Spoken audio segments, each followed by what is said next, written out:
Magandang araw sa lahat ng tagapakinig dito sa Tamokski TV. Ang kwento natin ngayon ay tungkol sa isang janitor na minaliit, inabuso at pinagtulungang hiyain ng mga naglalakihang pulis sa gitna ng isang marangyang subdivision. Ngunit ang hindi alam ng mga mayayabang na alagad ng batas na ito, ang taong tinatawag nilang basurero ay ang mismong alamat na nagdidisiplina sa kanilang mga general noong araw. Paano kaya magugulat at manginginig sa takot ang mga pulis na ito kapag nalaman nila ang totoong pagkatao ng matanda? Mananatili kaya sila mayabang o lulod sila para humingi ng tawad? Bago tayo magpatuloy sa ating kwento, ay maaari po ba akong makahingi ng isang subscribe at like sa kwentong ito? At sana po ay dumating sa inyo ang napakalaking blessings. Sa ilalim ng nakatirik na araw, sa loob ng exclusive na Green Valley Estates, makikita ang isang matandang lalaki na matyagang nagwawalis ng mga tuyong dahon. Siya si Lolo Andy. Suot ang kanyang kupas na asul na uniforme ng janitor at isang sombrero na pantabing sa init. Tila bahagi na siya ng background ng subdivision. Walang sino man ang nag-aakalang ang mga kamay na umahawak ng walis tingting ay ang mga kamay na dating umahawak ng pinakamalalakas na armas at nagpapatakbo ng buong sangay ng militar. Isang araw, habang abala si Lolo Andy sa paglilinis malapit sa clubhouse, isang itim na SUV ang humarurot at biglang nagpreno sa tapat niya. Halos tumalsik ang alikabok sa mukha ng matanda. "Hoy matanda! Bingi ka ba? Hindi mo ba nakitang dadaan kami? Muntik na kaming sumabog sa dumi ng winalis mo." Bumaba mula sa sasakyan si Captain Lancer. Kasunod si Clarence. Pareho silang naka-uniforme, kumikinang ang kanilang mga tsapa at bakas sa mukha ang labis na kayabangan. "Pasensya na po sir, hindi ko po sinasadya. Tinatapos ko lang po itong bunton ng dahon para hindi naliparin ng hangin." "Anong sir? Kaptain ng korap mo lolo. Matuto kang respeto. Ang dumi-dumi mo na nga. Nakakaabala ka pa sa kalsada. Alasin mo yung mga basura mo rito bago ko gamitin yung walis mo na pampalo sa likod mo." Napailing na lamang si Lolo Andy. Sanay na siya sa mga ganitong klaseng tao. Sa isip-isip niya, kung alam lang ng mga batang ito kung ilang kaptain na ang pinatayo niya ng tuwid sa ilalim ng ulan noong siya ay nasa serbisyo pa. Pero pinili niyang manahimik na lamang. "Opo, lilinisin ko na po. Pasensya na ulit." Ngunit hindi pa nakontento si Lancer. Gusto niyang magpakitang gilas sa mga taong nasa loob ng clubhouse na noon ay nakasulyap sa kanila. Kinuha ni Lancer ang kanyang hawak na kape at sadyang itinapon ito sa bunton ng mga dahon na kawawalis lang ni Lolo Andy. "Ayan, para mas may thrill ang paglilinis mo. Mukhang kulang ka sa ehersisyo matanda. Gawin mo ng maayos ang trabaho mo. Baka ipatanggal kita sa agency nyo sa isang tawag ko lang." Tumawa ng malakas si Clarence. Ang mga katulong at ilang residente na nakakita ay naawa kay Lolo Andy. Ngunit walang nangas na magsalita dahil kilalang malakas sa matataas na opisyal ang dalawang pulis na ito. "Ano pang tinitingin-tingin mo riyan? Pulutin mo yung mga baso at siguraduhin mong bukas kapag dumaan kami ulit, wala kami makikitang kahit isang dumi rito. Kung hindi, baka sa presinto ka na mag-almusal." Habang pinagmamasdan ni Lolo Andy ang papalayong SUV, dahan-dahan niyang kinuha ang kanyang lumang cellphone mula sa bulsa. Isang lumang modelo na keypad pa. Pero ang listahan ng contacts nito ay puno ng mga pangalan na kayang magpayanig sa buong bansa. Huminga siya ng malalim. Hindi siya galit para sa kanyang sarili, kundi para sa institusyong kinabibilangan ng mga pulis na ito. Ang uniforming minahal niya ay tila ginagamit na ngayon para mang-api ng mahihina. "Masyado na matataas ang lipad ng mga batang ito. Panahon na siguro para ituro sa kanila kung paano lumapag sa lupa," bulong ni Lolo Andy sa kanyang sarili. Eksaktong oras na iyon, isang tawag ang pumasok sa kanyang cellphone. Ang tumatawag ay ang kasalukuyang regional director ng PNP, na dating aide-de-camp ni Lolo Andy noong siya ay general pa. "Hello. General Santos, bakit ka napatawag? Pupunta ka rito sa subdivision para sa anibersaryo. Sige. May hihilingin lang sana akong pabor. May 2 bata ka rito na tila nakalimot na sa Police Ethics 101. Captain Lancer at si Clarence. Huwag mo silang sisitahin agad. Gusto ko silang makita sa event bukas sa clubhouse. Ako nang bahalang mag-abot ng award sa kanila. Isang tipid ng ngiti ang sumilay sa labi ni Lolo Andy habang pinupulot ang itinatapong baso ng kape. Alam niyang bukas magbabago ang buhay ng 2 pulis na ito. Ang akala nilang matandang janitor ay magiging bangungot ng kanilang karir. Ngunit bago ang lahat, kailangan munang harapin ni Lolo Andy ang susunod na hamon. Dahil narinig ni Lancer ang paggamit ni Lolo Andy ng cellphone at lumingon ito mula sa malayo. Hoy matanda, sino yung kausap mo? At bakit parang binabanggit mo ang pangalan ni General Santos? Nag-hallucinate ka na ba? Mabilis na lumapit muli ang SUV. Mukhang hindi pa tapos ang pagtitrip nila sa matanda. Ang kaba sa paligid ay lalong tumitindi. Ano kaya ang gagawin ni Lancer kapag nalaman nilang ang tinatawanan nilang janitor ay may direktang linya sa kanilang pinakamataas na pinuno? Huminto ang itim na SUV sa tapat ni Lolo Andy sa ikalawang pagkakataon. Bumaba si Captain Lancer na may halong pagtataka at pangungutya sa kanyang mukha.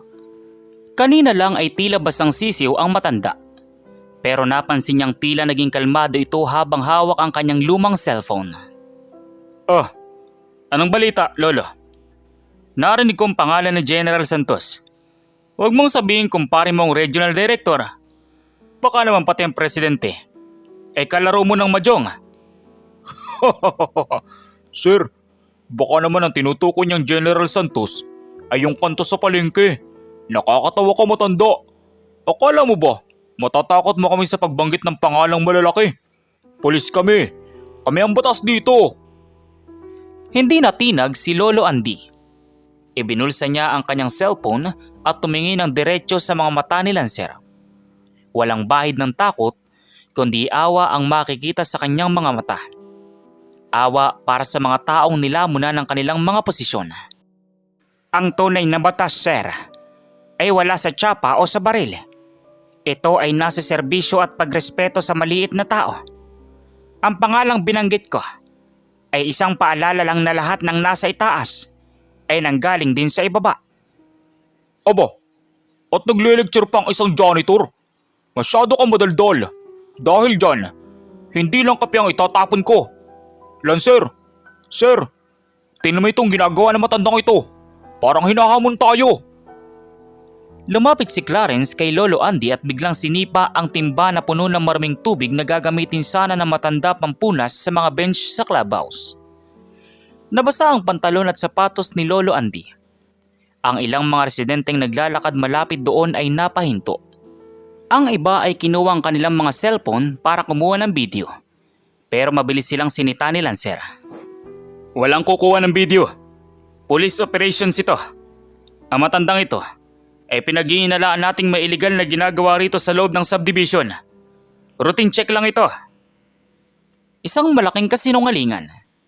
Ginamit ni Lancer ang kanyang otoridad para pagtakpan ng kanilang pambubuli. Tumingin si Lancer kay Lolo Andy at lumapit ng gusto. Halos magkadikit na ang kanilang mga mukha. Makinig ka, matanda. Bukas ay may malaking pagtitipon dito sa clubhouse. Darating ang mga VIP. Ayaw namin makita ang pagbumuka mo rito. Kung ayaw mong kaladkarin ka namin palabas at mabulok sa selda, mag-file ka na ng leave mo o mag-video ka na sa trabaho mo. Maliwanag. Maliwanag po, Captain. Darating ang mga VIP bukas.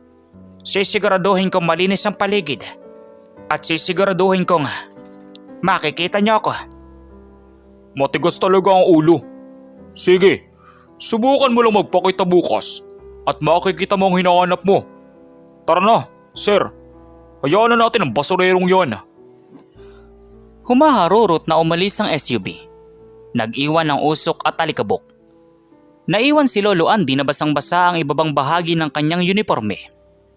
Isang batang lalaki, anak ng isa sa mga residente ang lumapit sa kanya at nag-abot ng panyo. "Lolo, okay lang po ba kayo? Masama po silang pulis, di ba?" Salamat anak. Huwag ka mag-alala. Hindi lahat ng pulis ay ganyan. May mga tao lang talaga nakakalimot kung bakit sila binigyan ng uniforme. Pero tandaan mo, ang hustisya ay parang tubig. Pwedeng harangan, pero gagawa at gagawa ng paraan para lumabas. Pag-uwi ni Lolo Andy sa kanyang maliit na quarters sa likod ng subdivision, binuksan niya ang isang lumang baol. Sa ilalim ng mga lumang damit at libro, naroon ang isang maayos na nakatuping uniforme. Isang uniformeng puno ng mga medalya, bituin at parangal. Ang uniforme ng isang full general ng sandatahang lakas. Hinaplos niya ang bawat medalya. Naalala niya ang mga laban sa bundok, ang mga gabing walang tulog para sa seguridad ng bansa, at ang mga kasamahang pumanaw na para sa bandila. Santos, tama ka. Panahon na para bumalik ako sa uniformeng ito. Kahit isang gabi lang. Hindi para sa karangalan, kundi para itama ang baluktot na kaisipan ng mga bagong sibol. Bulong ni Lolo Andy sa kanyang sarili. Kinabukasan, ang buong Green Valley Clubhouse ay napuno ng mga bulaklak at pulang karpet. Darating ang mga matataas na opisyal para sa Peace and Order Summit. Sina Captain Lancer at Clarence ang naatasang mamuno sa security detail sa entrance. Suot nila ang kanilang full alert gear, mukhang mga kagalang-galang pero ang kalooban ay puno ng kayabangan. Sir, mukhang wala yung matandang janitor . Natakot yata sa banta natin. Dapat lang, hindi niya lugar ang kasama ang mga elite. Mamaya, kapag dumating na si Regional Director Santos, kailangan nating magpa-impress. Balita ko, may vacant position para sa Major. Baka tayong mapili. Ngunit habang nag-aabang sila sa gate, isang kulay puting military vehicle na may escort na mga motor ang dahan-dahang pumasok. Hindi ito ang sasakyan ni General Santos. Mas mataas ang ranggo ng plaka nito. Huminto ang sasakyan sa tapat ni Lancer. Bumaba ang isang opisyal at binuksan ang pinto sa likod. Lahat ay napahinto. Ang mga tao sa clubhouse ay lumabas para makita ang special guest. Mula sa sasakyan, lumabas ang isang lalaking tuwid na tuwid tumayo. Hindi na siya ang matandang kuba na nagwawalis. Suot niya ang kanyang general's uniform. Kumikinang ang 4 na bituin sa kanyang balikat. Dahil doon ay nalaglag ang panga ni Clarence, si Captain Lancer naman ay tila naniga sa mga tuhod at biglang namutla. Ang mga mata ng general ay tumama sa kanila. Ang parehong mga mata ng janitor na kinalaban nila kahapon. Hindi maaari. Siya yung janitor? Ano kaya ang mangyayari sa sandaling magtagpo ang kanilang mga tingin sa gitna ng maraming tao? Paano tatanggapin ni Lancer at Clarence ang katotohanan na ang taong tinapunan nila ng kape ay ang taong may kapangyarihang tapusin ang kanilang karera sa isang iglap? Ang paligid ng clubhouse na kanina ay maingay at puno ng huntahan ay biglang tumahimik. Tanging ang tunog ng mga sapatos na nagmamartsa ang naririnig. Si Lolo Andy, ngayon ay kilala na bilang General Andres Andy de la Vega, ay dahan-dahang lumabas mula sa kanyang sasakyan. Ang kanyang tindig ay tila hindi tinablan ng edad. Ang bawat medalya sa kanyang dibdib ay sumasalamin sa sikat ng araw. Sina Captain Lancer at Clarence ay nakatayo sa entrance, para mga estatwang binuhusan ng malamig na tubig. Ang kanilang mga kamay na kanina ay nakahawak sa kanilang mga baril ng may kayabangan ay nanginginig na ngayon. Sir? Si Lolo yun. Yung janitor kahapon. Bakit siya naka-uniforme ng general? Tumahimik ka, Clarence. Baka namamalikmata lang tayo. Hindi ito maaari. Isang janitor lang siya kahapon.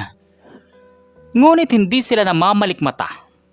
Paglapit ni General Andy sa entrance, sinalubong siya ng isang mabilis at matikas na saludo ni Regional Director Santos, ang pinakamataas na opisyal na inaasahan ni na Lancer na magpo-promote sa kanila.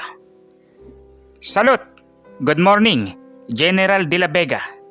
Sir, it is a great honor to have you here, sir. Nagulat ang lahat ng mga pulis sa paligid. Sabay-sabay silang sumaludo. Si Lancer at Clarence dahil sa takot at sa nakasanayang disiplina ay napasaludo na rin. Kahit ang kanilang mga tuhod ay tila malapit nang bumigay. Tumingin si General Andy kay General Santos. Pagkatapos ay dahan-dahang ibinaling ang kanyang mga mata kay na Lancer at Clarence. Ang kanyang titig ay parang talim na umihiwa sa kanilang pagkatao. At is, Santos, mukhang napaka-istrikto ng iyong mga tauhan sa gate.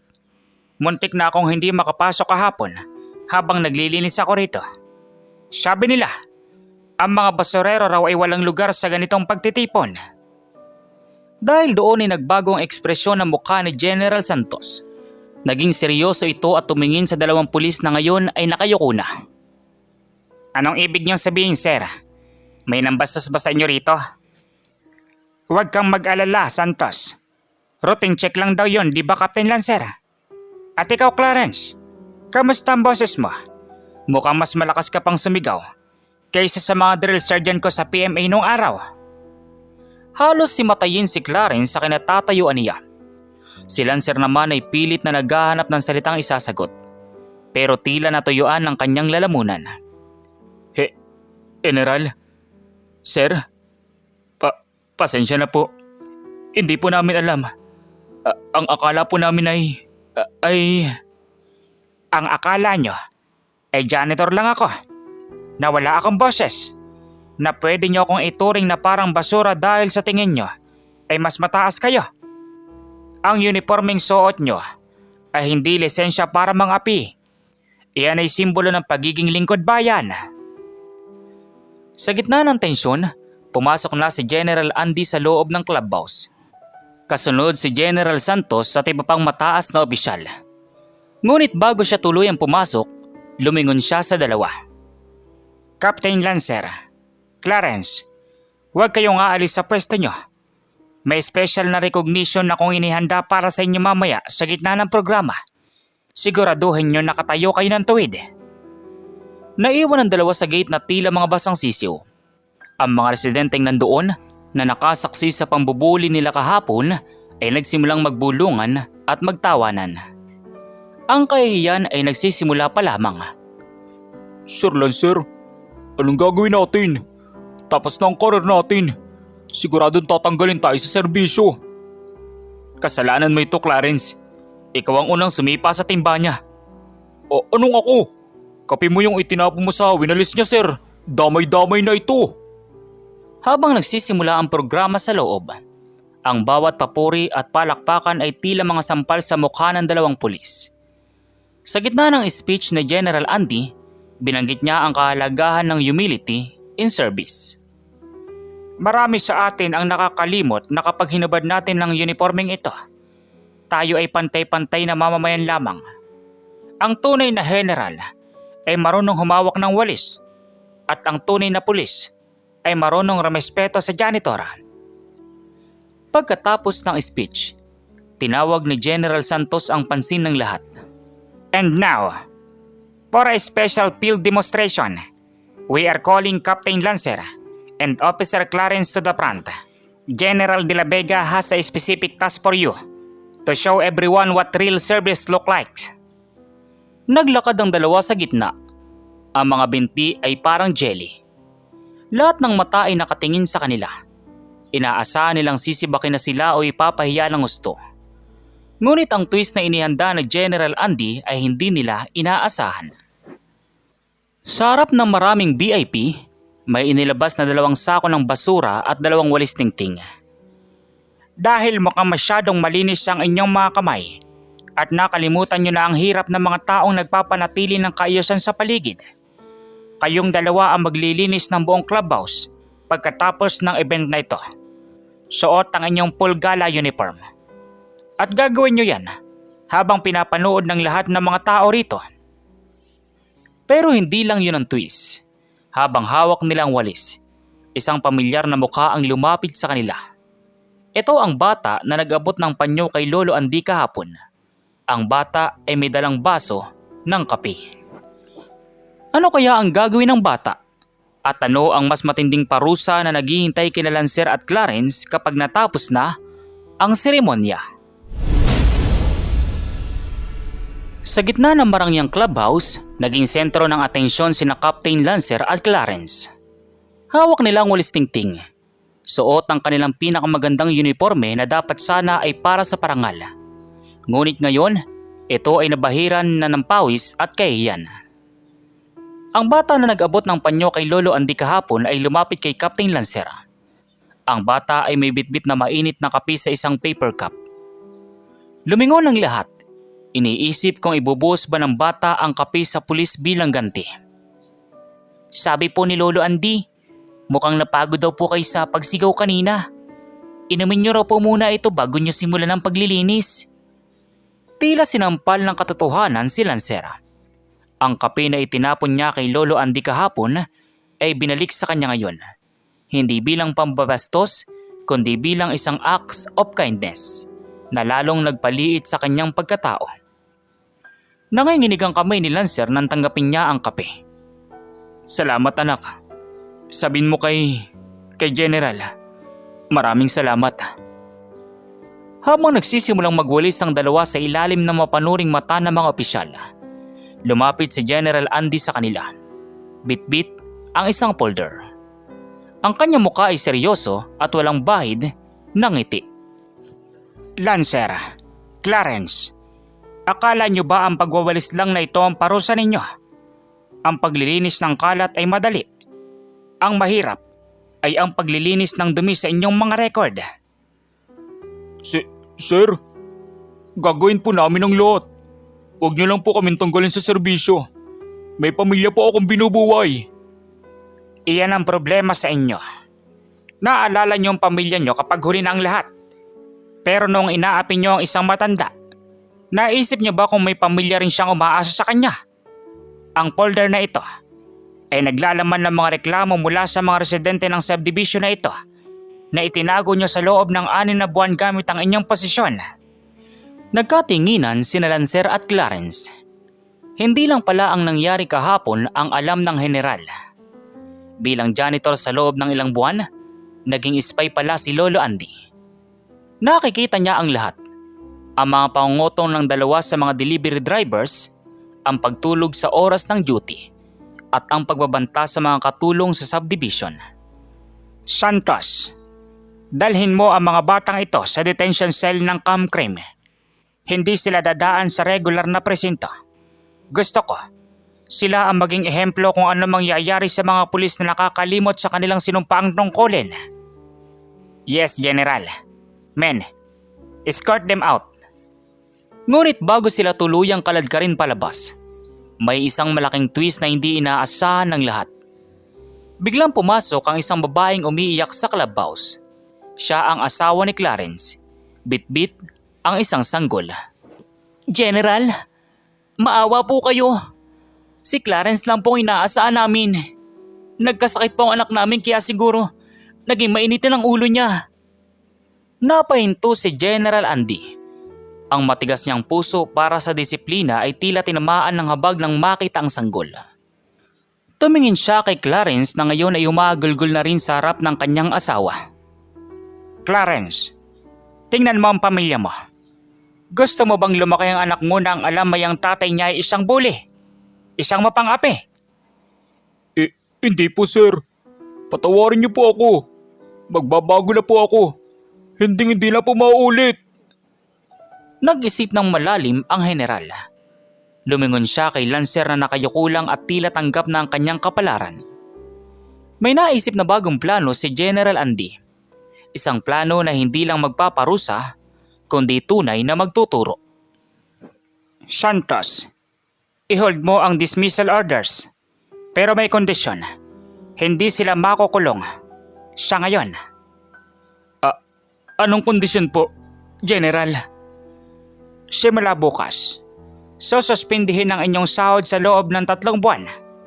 At sa loob ng 3 buwang yun, hindi nyo isusuot ang inyong uniforme. Magtatrabaho kayo rito sa Green Valley Estates bilang mga janitor sa ilalim ng aking supervision. At ang lahat ng sahod na dapat ay sa inyo ay mapupunta sa scholarship fund ng mga anak ng mga totoong janitor sa subdivision na ito. Ang mga tao sa clubhouse ay nagpalakpakan. Ito ay isang parusang puno ng hustisya. Ang mga mapang-api ay paglilingkurin sa mga taong inapi nila. Ngunit habang tila maayos na ang lahat, isang itim na van ang biglang huminto sa labas ng gate ng clubhouse. May mga armadong lalaki na bumaba. Hindi sila mga pulis at hindi sila mga sundalo. Ang pakay nila, ang mismong general na naglantad ng kanyang pagkatao. Sir, may mga armadong tao sa labas. Mukhang mga tauhan sila ng sindikato na ipinakulong nyo noon. Sa isang iglap, ang selebrasyon ay naging kaba. Ang mga VIP ay nagpasukan sa loob. Si General Andy ay nanatiling kalmado, pero wala siyang dalang armas. Ang tanging malapit sa kanya ay sina Lancer at Clarence na hawak pa rin ng kanilang mga walis tingting.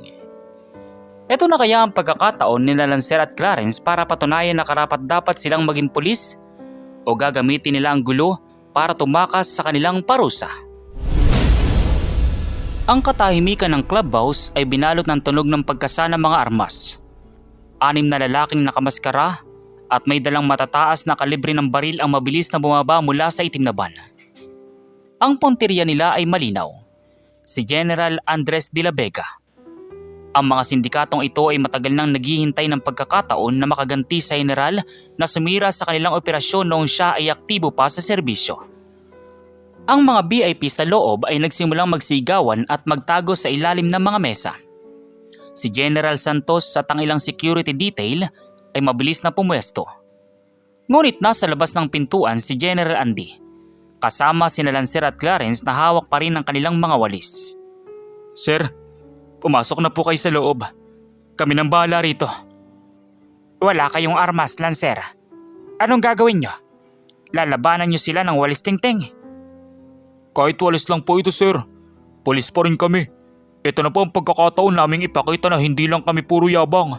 Sir Lancer, yung tactic training. Sa isang hindi inaasahang pagkilos, ginamit ni Lancer at Clarence ang kanilang kaalaman sa hand-to-hand combat at diversionary tactics. Habang papasok ang unang 2 gunman, mabilis na itinapon ni Clarence ang timba ng tubig sa sahig upang madulas sa mga ito. Kasabay nito, ginamit ni Lancer ang mahabang hawakan ng kanyang walis para hampasin ang kamay ng gunman. Dahilan upang mabitawan nito ang baril. General, kunin niyo yung baril! Takbo! Ngunit hindi tumakbo si General Andy. Sa kabila ng kanyang edad, mabilis niyang pinulot ang nahulog na baril. Sa loob ng ilang segundo, nagpakita ang general ng bilis na tila hindi tumanda. Tinamaan niya sa balikat ang 2 pang papalapit na gunman upang ma-disable ang mga ito nang hindi kinikitilang buhay. Nakita ni Lancer na may isa pang gunman na nakatutok ang baril sa likuran ni General Andy. Walang pag-anilangan, hinarang ni Lancer ang kanyang sariling katawan. Huwag! Isang putok ang umaningaw-ngaw. Tumama ang bala sa braso ni Lancer. Ngunit bago pa makaputok muli ang salarin, ay nadamba na ito ni General Santos at ng mga responding pulis mula sa loob. Sa loob ng 5 minuto, ang lahat ng mga sospek ay napabagsak at nadisarmahan. Humupa ang usok. Sugatan si Lancer pero buhay. Lumapit si General Andy sa kanya at tinulungan itong makaupo. Bakit mo ginawa yon, Captain? Pwede kang mamatay. Sabi niyo po, ang tunay na pulis ay lingkod bayan. Mas mabuti nang mamatay ng may dangal kaysa mabuhay bilang isang janitor na walang silbi. Pasensya na po. Hindi ko po minamalit ang mga janitor. Ang ibig ko pong sabihin, mas mabuti nang mamatay na ginagawa ang tama. Napangiti ng malawak si General Andy. Ito ang pagbabagong gusto niyang makita. Hinawakan niyang balikat ni Lancer at tumingin kay Clarence na noon ay tumutulong na rin sa pagsekyur ng mga sospek. Samantala, pagkalipas ng 1 linggo, muling nagtipon ng mga tao sa harap ng clubhouse. Ngunit sa pagkakataong ito, wala nang sigawan o pambubuli. Nakatayo si Lancer at Clarence hindi naka-uniforme ng pulis, kundi naka-uniforme ng janitor gaya ng iniutos na parusa sa kanila.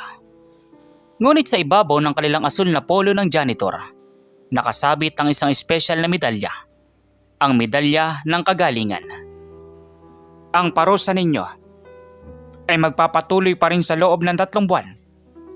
Kailangan niyong tapusin ang paglilinis ng subdivision na ito upang hindi nyo malimutan ang amoy ng pawis ng maliliit na tao. Pero pagkatapos nito, ibabalik ko ang inyong mga tsapa. Maraming salamat po, General.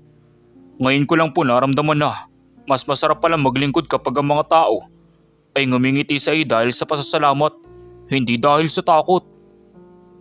Lolo Andy, ay General pala. Salamat po sa pagtuturo sa amin.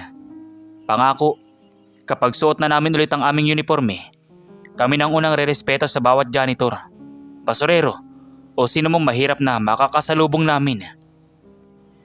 Simula noon, naging kilala ang Green Valley State hindi bilang dahil sa yaman ng mga residente rito, kundi dahil sa 2 pulis janitor na naging pinakamabait at pinakamatulungin sa buong komunidad. Si Lolo Andy naman, bumalik siya sa kanyang simpleng buhay.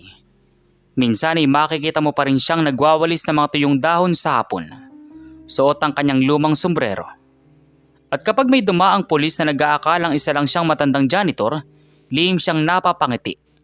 Dahil alam niya, sa ilalim ng bawat simpleng anyo, ay may kwentong nakatago at sa ilalim ng bawat uniforme, dapat ay may pusong marunong rumespeto. Dahil sa uli, ang tunay na kapangyarihan ay wala sa kung gaano kakataas, kundi sa kung gaano kakayang bumaba para maglingkod sa iba.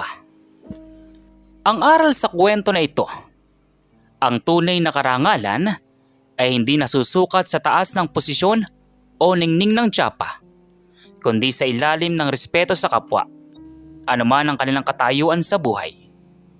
Ang mapang-api sa maliit ay nagpapakita ng sariling kaliitan ng pagkatao.